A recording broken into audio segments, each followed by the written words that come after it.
மனிதர்களுடைய சோதனையில அதிகமான சோதனையில ஒரு பாகம் நம்ம வாங்கின கடன் தான். இப்படிப்பட்ட கடன்களை லேசாக்குவதற்கு அல்லாஹுத்தாலா ஏராளமான வழி சொல்லி இருக்கிறான்.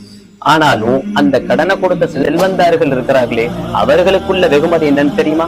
பெருமானார் ஸல்லல்லாஹு அலைஹி வஸல்லம் அவர்கள் சொல்லி இருக்கிறாங்க, முன்னொரு காலத்துல ஒரு மனிதர் இருந்தாரு. அந்த மனிதரிடத்துல மலக்குல் மௌத் ஆஜராகி இறுதி நேரத்துல கேக்குறாங்க, நீ எதுவும் அமல் செஞ்சிருக்கிறியா அப்படின்னு கேட்டாங்க. அப்போ அந்த மனிதர் சொன்னாரு, எனக்கு தெரிஞ்சு நான் ஒண்ணும் செய்யல அப்படின்னு சொல்றாரு.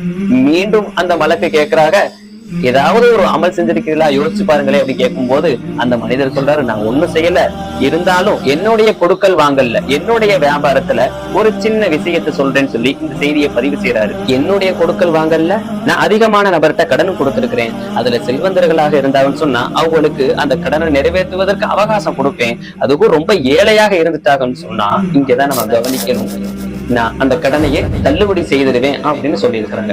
அப்போ இதன் காரணமாக அல்லாஹு தஆலா அந்த மனிதரை சொர்க்கத்துல நுழைய செஞ்சான், அவனுடைய பாவங்கள் அனைத்தையும் தள்ளுபடி செஞ்சுட்டான்னு சொல்லி பெருமானார் ஸல்லல்லாஹு அலைஹி வஸல்லம் அவர்கள் சொல்லி காட்டிய செய்தி.